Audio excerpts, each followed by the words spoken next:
I'm Samantha Drugel. And I'm Megan Kane. Welcome to the 6th Lotus Leaf Live broadcast of the school year here at the high school, where we'll be discussing the news every Friday. This week we'll be delivering several important school announcements and discussing the new medical program here at the high school, as well as meeting our social media staff. Today is Friday, October 15th, 2021, and this is Lotus Leaf Live.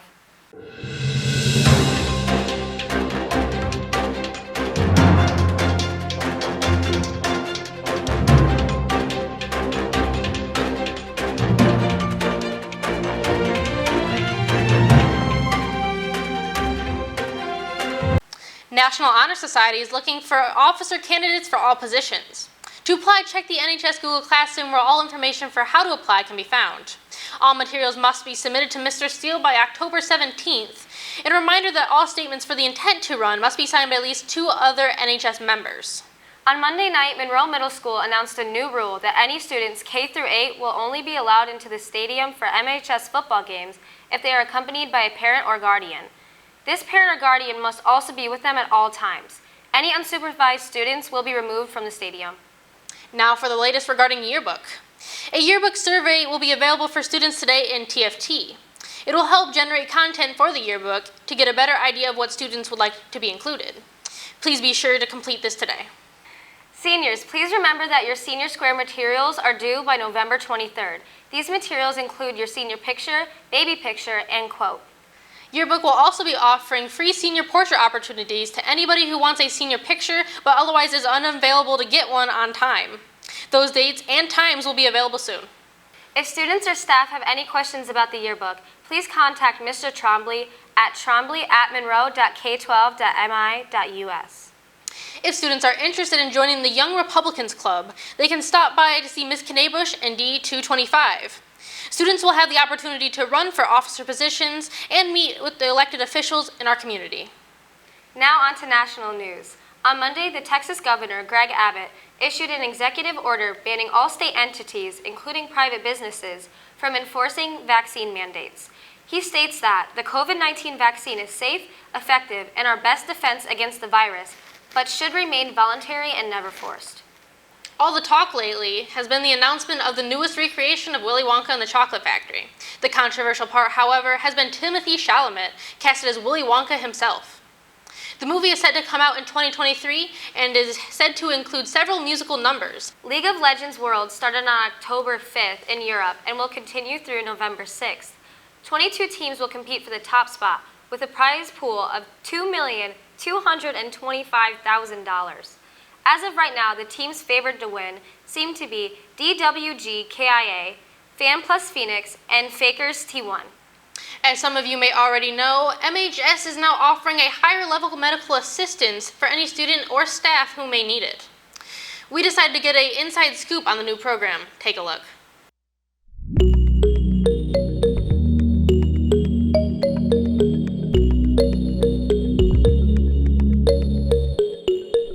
Hi, Monroe High School. My name is Barbara. I am one of the nurses here at the new children clinic. We're called the 111 Care of the Children Clinic. We are affiliated with ProMedica Hospital, and essentially we are just a doctor's office at the school to provide any type of testing or sick visits or well visits that we can offer. So right now I'm actually standing in our therapist side of the clinic.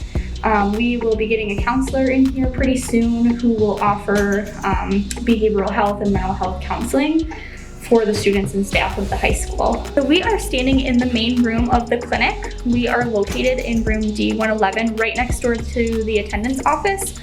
The main door that we'll have you guys come into for a visit is the back door of the lower commons learning area. You'll come in that way, and then that'll bring you to this front desk, and this is where either myself or Connie, the other nurse, will be sitting, and we'll get you registered for your visit here. We do get parental consent for each visit, so we would be reaching out to parents or guardians, whoever you live with at home, just to make sure that consent is okay for a doctor's visit. We also charge through health insurance. If you don't have health insurance, Connie and I have the resources to get you signed up for health insurance as well. Okay, so we are a telemedicine clinic here at the high school. What that means is we have the capabilities to do a video visit with Dr. Shank. He's going to be the doctor overseeing this clinic. This is the machine that we use. It's a tablet and a camera system. On the other end of that will be Dr. Shank, and he'll be doing it's very similar to a Skype video or a FaceTime video. But he is able to do pretty much everything that he would do in an in-person appointment. It's just through the video system. So this cart includes, we have an otoscope. So we are able to look in your ears if you come in for like an ear infection. We also have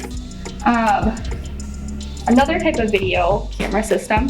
We use this to look in throats. If you come in for a sore throat, we can determine if you have strep or not. It also is good at looking at rashes or any type of abrasion or burns. And he is able to see all of that video on the other end as well. And then we also have a stethoscope that he is able to listen to your hearts and lungs, as well as our end too, so the nursing staff can listen as well. This plugs into the tablet as well as headphones for the nurses. So we are able to do a lot of patient care through the video system. We offer a couple different tests that we do in the clinic. If you come in for a sick visit complaining of a sore throat, we are able to strep throat test you. We can also do flu testing, and we also offer COVID testing. We can do both the rapid test and the typical PCR test. That's the one that takes about 24 to 48 hours to result. We typically start with the rapid test first, and if that's positive, then we would go ahead and PCR test you. We also do urinalysis testing, so that is testing for like UTIs. We also can do blood sugar testing. Alright, so we also offer vaccines here. This is our vaccine fridge. We're eventually going to be offering the flu shot, the COVID shot, and Tdap, which is like a tetanus shot. A lot of high schoolers don't need a lot of vaccines. You get most of those when you're younger, but those are the 3 common ones that we'll offer for the older ones. Possibly a meningitis shot too. We're still kind of working out what's needed for high school kids, but flu and COVID for sure, and Tdap. As of right now, we are having all of the kids go to the health liaison's office and the attendance office, and then Mrs. Spragnall, the health liaison, will determine if you guys need to come over here. We'll be visiting varsity home games and meets to catch footage of your favorite teams and bringing you the scores of all MHS sports as they come. Now, here's Tristan Mann for the sports update.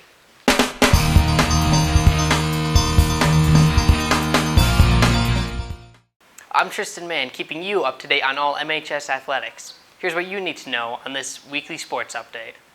The girls varsity golf team and boys varsity tennis team both finished their seasons last week. Boys varsity soccer has their district semifinals on Tuesday, October 19th. The finals start at 4:30 and take place at Custer Soccer Complex. Girls varsity swim had a meet yesterday against Bedford High School. Their next meet is Thursday the 21st at 6 p.m. They compete against Skyline High School away. The varsity cross-country team will compete in the Dave Bork Classic tomorrow at Munson Park. Starting at 10 a.m. is the Sean Brady Memorial Race. Races will continue until awards that start at 3. The varsity football team has a home game tonight at 7. They play Pioneer High School. The theme tonight is rodeo. That's all on MHS Sports. Join us next week for more updates and highlights from tonight's football game.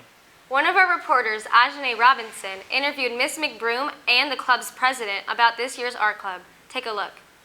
Hello MHS, I'm Ajane Robinson. I'm part of the Willis Leaf Live broadcast, and I'm here doing an interview with my favorite art teacher, Miss McBroom. What inspired you to be an art teacher? Well, I love creating art. I always have. Bob Ross was probably my favorite show to watch when I was a little kid. And I really like working with people and helping people out with their day-to-day things. What is your favorite thing about art? I like the creative process. I like when I can teach somebody how to do something that they never believed that they'd be able to do, when they can impress themselves. It's a pretty good feeling. How long have you done art clubs? I started one for a short while when I taught at the middle school, but mostly it's just been since I've been at the high school, probably maybe 13 years. What tips for students do you have to become an artist in cartoons? Well, I would say do a little research, look at the things that you find interesting, and study them. See how artists have done the things that you enjoy doing, and try. Look up YouTube videos on how to do some of those techniques. Take some art classes. You can learn a lot. I am the president in art club, and it's just doing anything that can be creative. Do you plan on being an artist when you grow up? I plan on being an art teacher when I grow up. Why did you choose to do the art club? I chose to do art club because I really enjoy art, and I've been doing it for a long time. What inspired you to do art? Kind of the same thing. My family does art, so I wanted to take after them. What's your favorite thing to do with art? Do you like to do drawing? Do you like to sculpt or paint? I really enjoy painting and sculpting.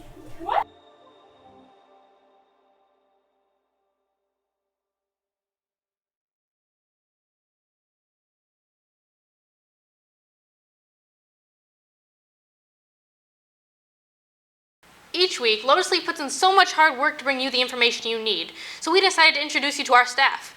Specifically this week, the members that bring you the updates on social media and our website.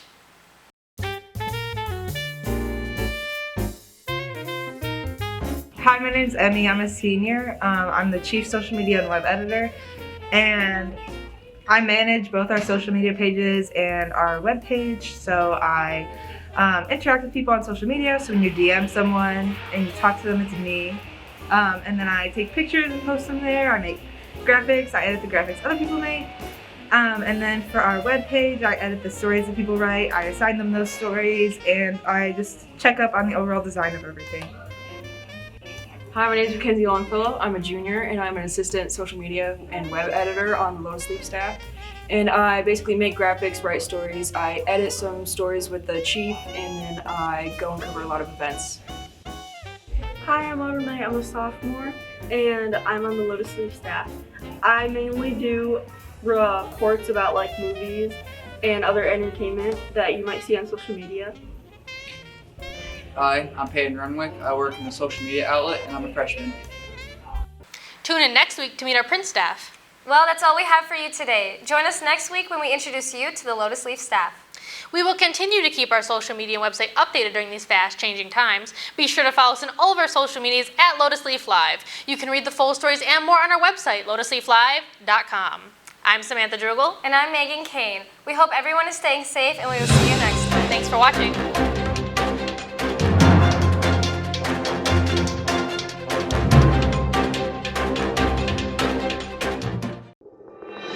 Thank you.